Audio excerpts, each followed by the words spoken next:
is shining wherever you are. And if it's not shining on the outside, absolutely hope that it's shining on the inside. It's got to be shining on the inside, even though it's tough. And if it's not, we do things to work, through to cope, to strive, to grow, to develop along the way to help us get through some of the toughest times that you may be experiencing right now, physically, emotionally, spiritually, and intellectually, because the conversations that are happening right now are likely some of the most difficult ones you've had to have in recent years, if ever. In part because those conversations are happening with maybe friends, maybe loved ones, maybe people that you thought were friends or loved ones, which makes that even more difficult. Feel free to give me some thumbs up if you can hear me. That would be absolutely fantastic. Fantastic. If you can hear me, just please give me a thumbs up. I want to make sure that you hear me, and I will absolutely get to your questions at some point. More than likely, after this broadcast, I'll answer as many questions or address any thoughts that you might have moving forward. And ultimately, it is not my job to change your mind or to alter it in any way, shape, or form. But what I feel like my job or my gift might be is giving you the right tools to do the changing for yourself. This thing called life is something that we live on a regular basis. We live it together. And if you are willing to do the work, as I tell people all the time, I equate learning and life to yoga. One of the most difficult things I've done in my life is yoga. Why? Because it hurt in the very beginning. It hurts when you first start to try and move your body in ways that you've never moved it before. It hurts to develop muscles that you've never developed before. And then you go to day 2. And then you go to day 3. And then you go to day 4. It becomes a little bit more easy because you haven't ignored it. You haven't begun to think, oh, it'll just go away. You haven't thought, no, I'll just wake up and be more flexible and stronger one day. No, you kept at it day after day after day. The next thing you know, maybe you become a yogi. Maybe you begin teaching others how to do yoga for themselves. Maybe you begin to show people how it helps you in your own life, right? So you take something that was ultra difficult to do, and you develop the skill. You work that skill every single day. And the best way to learn is by teaching. So then you begin to use the very thing that helps you be a better version of you, and you share it with other people. Hence, now we have this greater opportunity to stretch, to learn, and as Danielle said recently, be comfortable being uncomfortable. And as my wife has studied for decades, it's the notion of understanding conflict management, conflict resolution, and resolve, and why conflicts become what they become as they become. Now, there are a few recent posts that you may have seen me create recently. Those posts actually, what do they mean? Why did I say them the way I did? Again, it is to provide perspective that is not often provided, and certainly by those that we would expect to provide perspective, to de-escalate situations and to de-escalate harm that comes to others at the hands of those that we expect more from. And what I want to do right now is make sure as we go into this brief discussion, as this brief state of our union, that as best you can grasp the logic of what I am saying. Because I'll be perfectly honest, for those of y'all who don't know, I'm Black. I've been Black for a very long time. Heck, I've been Black as long as I can remember. But the moment I knew that I was Black and different, I can probably date that back to second grade. My second grade teacher moved to Crete, Illinois, and it was the first time that someone treated me differently, and I could tell that they were treating me differently based on the color of my skin, because that was the only thing that made me different from the very beginning. And then we can actually go on into the future, and there were times where others did not see me as Black. Why? They didn't see me as Black because of the way I spoke, maybe the sports I enjoyed or the music I liked to listen to that wasn't stereotypically Black.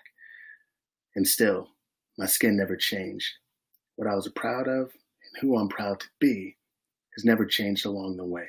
So to you, I say, to those out there who may have had this experience, or young folks who may be watching this who are facing that. You ain't black because you don't X, Y, Z, A, B, C. I say to you, be strong. You will always be you, despite what people think they see of you from your inside. You're strong, you're beautiful, you're intelligent, you're absolutely worth it every single day. Live with that and understand that. Now, moving on to these points and 3 things that could have altered the state of what's going on. And this is outside of what the obvious is. And when I say the obvious, we know what's happened most recently, and that would be Brother George being gone. We know that's most recently, right?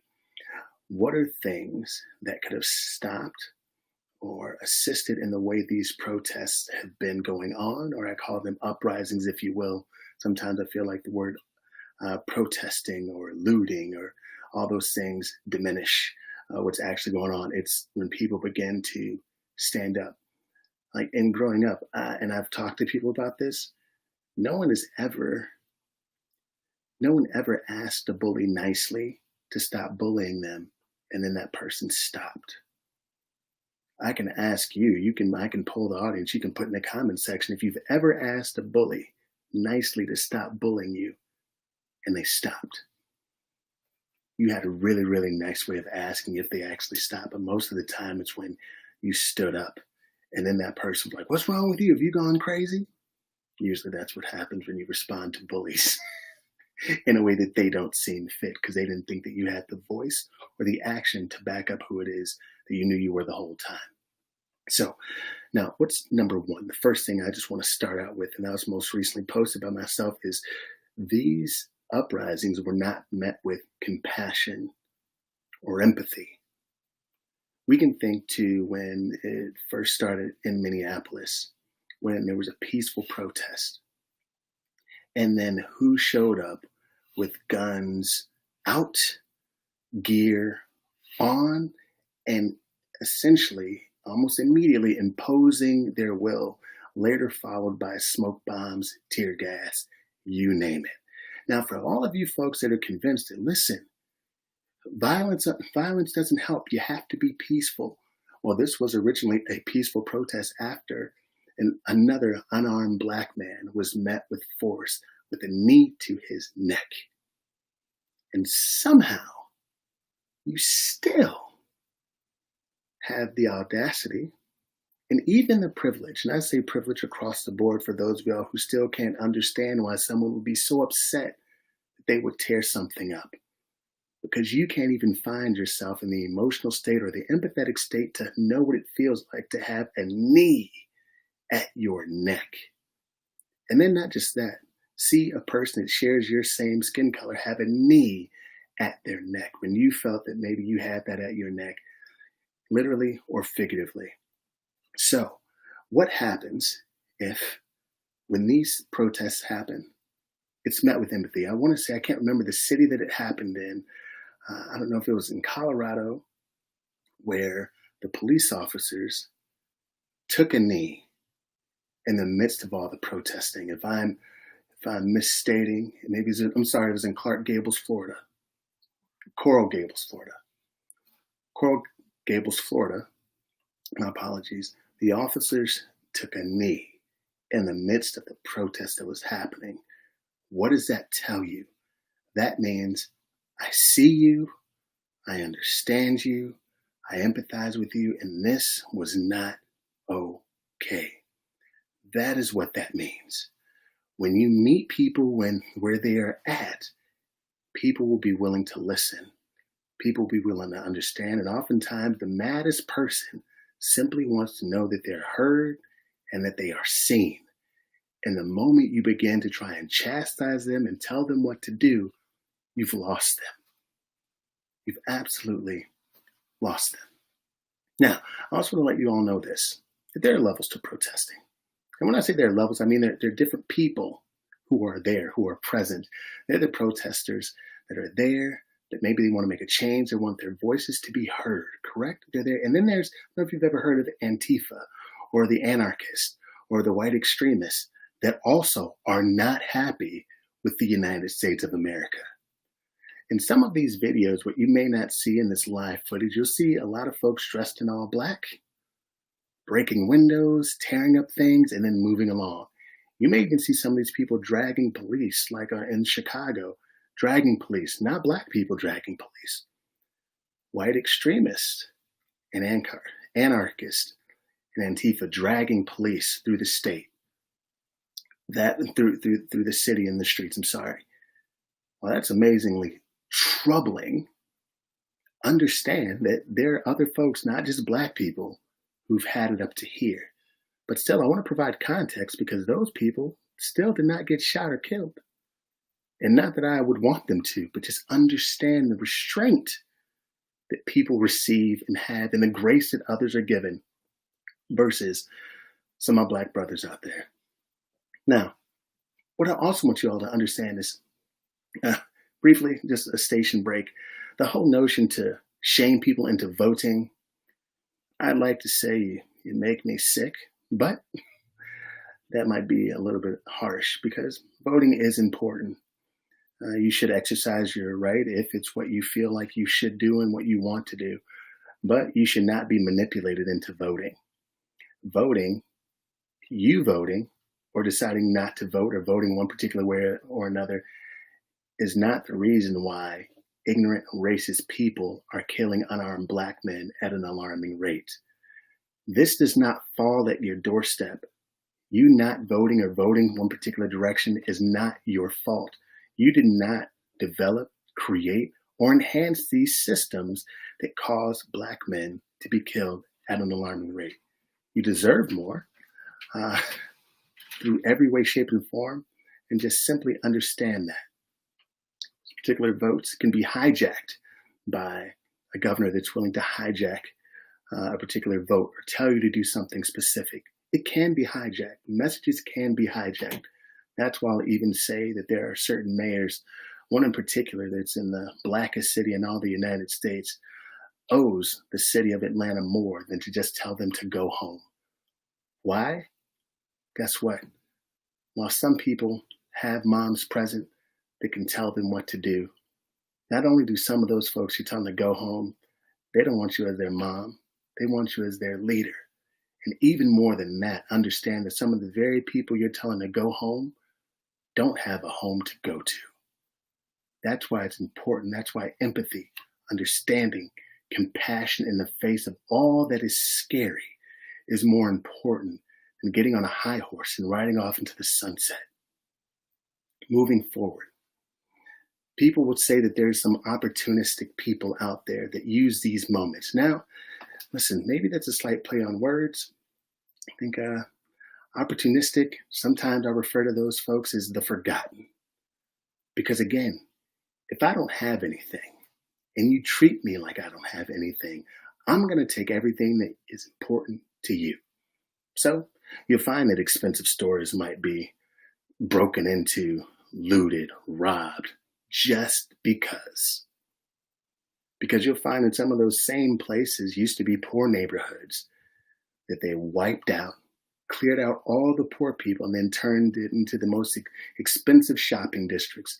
Maybe it turned into the most expensive sporting venues that those same poor people will never afford to be able to enter and be on the sidelines unless it's some kind of make-a-wish situation or donation. Consider that. How upset would you be if someone took everything of the little that you had, made you go somewhere else? Maybe they closed down your schools and then they put something really nice in the middle of it and then asked you to stay out. See, we could talk about redlining. We could talk about predatory lending because those things still happen today. And they happen even more so before we can even remember, before we even know that they existed. Redlining existed. Not letting black people move into areas even when they could afford to live in the areas, giving black people higher interest rates even though their credit scores weren't worse. All those things exist that you didn't even know about until right now listening. This isn't always even easy to digest, but still just as important to understand, if nothing else, why these things are happening. As I continue to close, or begin to close, understand how important it is to manage conflict. And it's super difficult to want to apply logical reasoning with unlogical actions. Why do we expect those things? How can you? Does it make sense? Logical reasoning. Like you all want logical results from illogical actions. To tell someone what to do in the midst of the worst times of their life is asinine. And I'll even say this as well. From a social media standpoint, everything is heightened. Social media is largely based on our emotions. That's why we watch things we shouldn't watch and we indulge in them far beyond when we should, because even when we turn off the television, we can still look at our phones. That's why it's incredibly important to be kind to our mind and not overly indulge in these things. It's almost like having to take a shower to get the bad stuff off you. Now, I hope that these things made sense. I hope they provided some kind of insight to you. And again, understanding that maybe it won't make sense to you. I don't know if it has to, but by some unfortunate chance, people that look like you were consistently murdered, harassed, undereducated, and purposely undereducated and misled, what would you do? I can tell you this, it is super easy to manipulate and inject poverty into anywhere. It's easy to do with the right amount of money and the right amount of influence. That's easily done. That's why you think it couldn't be you. It absolutely could. Because right now what we're seeing is an uprising of people who've simply said, I can't, you've forgotten about me too much. So now I'm going to make you remember. I'm going to make sure you know I exist. We call it acting out, right? Kids act out when you're not paying them attention. When you do them wrong, they act out in school, don't they? You as an adult, when people don't pay attention to you, when your spouse doesn't pay attention to you, when your friends don't pay attention to you, whatever, right? People act out. Now let's escalate that to the highest degree of people being murdered who don't deserve it. And then it not being met with swift consequence by their communities and by their governments. That might cause just about anyone to snap. And for a little bonus, people can't wait to talk about the looting and all these bad things happening yet. We could talk about Wall Street very easily. We can talk about the billionaires who have multiplied their billions during a pandemic. So when some people don't have a place to stay, a place to live, a place to go, billionaires have gotten even more billions off the work of other people. And here it is, you're talking about how much Black folks should be doing more. Yet this entire country, the very skeleton and foundation that many of you all walk on from day to day, was built for free on the back of my ancestors. And I say that humbly because I did not do it. But you must understand that the richest person in this country and in other countries developed their riches off the backs of slavery. People who were brought here to be slaves. No, they built it. They worked on this stuff. They did it all themselves. They did not. It's a lie. Property, real estate, everything. So that person you talked about, they worked so hard for all their riches. What you might want to do is trace their riches back to the very beginning of where it started. I dare you. I dare you. Now, as I close, these are all really difficult conversations to have. I call this part one. Some of you all won't be willing to have the conversation. I get it.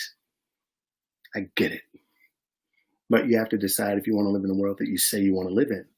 You have to decide if you want to live in the world you say you want your kids to live in. And hopefully you want to live in a world where you don't have to wait until it's your turn to feel the kind of pain that I feel. Not just me, actually. Less me. More of my brothers that may not have the privilege of being where I am or the opportunities to go places I've gone based on the people and what they did before me. Folks that don't have the opportunities, the knowledge, or the place to be where I am. So it ain't even about me. It's about the many other men like me, or people like me. We can talk about places like India, 1 billion people, China, billions, right? Yet our prison population here in the United States dwarfs those of places like India. Ask yourself why that is. But you don't want there to be looting, right? You don't want there to be who would steal? The United States, I won't say the United States, some systems have found a way to loot people and jail people to work for pennies on the dollar to make more money for themselves. These are all small conversations. You just be willing to have the difficult ones. To my law enforcement brothers and sisters out there, you have one of the most difficult jobs on the planet. That's why it's important to think long and hard before you decide to be in law enforcement, because it's not easy. It's super difficult.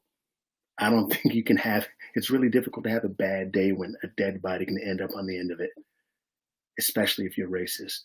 But what I do believe these riots are saying, or these uprisings are saying, is your actions will no longer be tolerated. The people have had enough.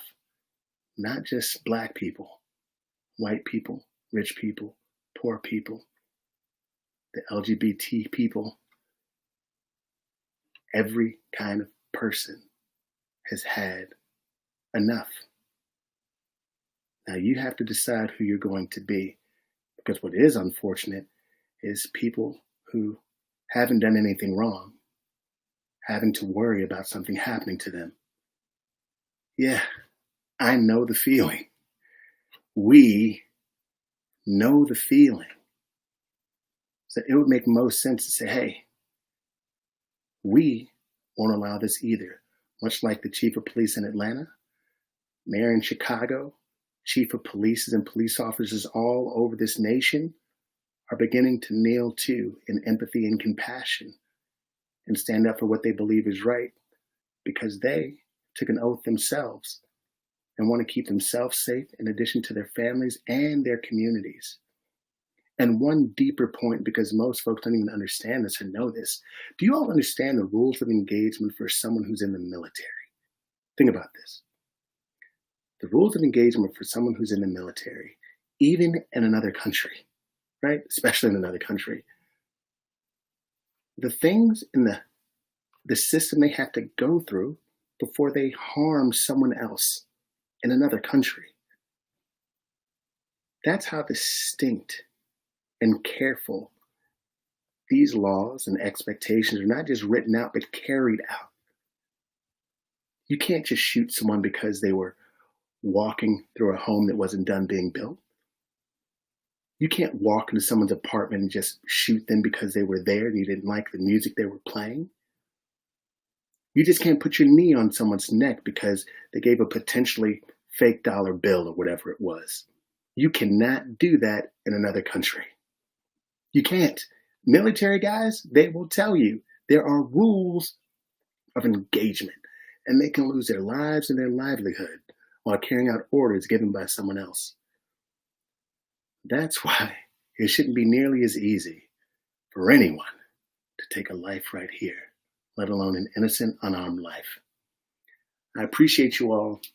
I love you all. Thank you all for giving me your time, your ear. And again, I don't ask you to change your mind. What I ask you is to open your mind, because when you open your mind, things can flow through it like an open vessel. Give people the right tools to change themselves. And with this particular video, maybe you have some of those tools to create more difficult conversations. To those of y'all who are having those more difficult conversations, you are appreciated. Now, I know there's some folks out there like saying, you shouldn't be thanking your friends for having conversation. If they're not, why thank people for having conversations? They should be having all the time. Shut up, respectfully. Why? Because the civil rights movement, there was help from other areas. There was help from whites. There was help from the LGBTQI community. There was help from other communities. Now, things shifted a bit since then. In some ways, unfortunately, yes. But there are people of other races and genders who lost their lives during that time. So speaking up does matter. Speaking up can save your life. And for the people who are typically clowned, folks will call them keyboard activists or keyboard warriors. Thank you for being able to articulate yourself, because unlike what many people understand, Billions of people are on social media. People read many messages. Maybe the only time someone comes across someone Black might be right here through this video. And guess what? This is a virtual message where they will absolutely be able to pick up what I'm putting down. So thank you to anyone who's willing to risk their own privilege to say something for someone who can't speak up for themselves. Thank you all for sharing this space with me. If you found this to be helpful, insightful in any way, feel free to tag someone in the comments or share this. Conversation and action will continue to happen. Change must come. And change isn't always easy, but it's almost always worth it when it's coming for the right place and for the right reason. Remember 24/7, 365 and 1/4 days a year that you're good, you're great, you're worth it. I promise you're good, you're great, you're worth it. Brothers, I see you. I love you. We've never been all the things that they've said we were. Never. We're much better. And it's time we continue to know that and remind each other of that. So I love y'all all day, every day. Remember, y'all, just try a little bit. Effort on fire beats knowledge on ice. This is Stan Pearson II. You heard it here first. Peace.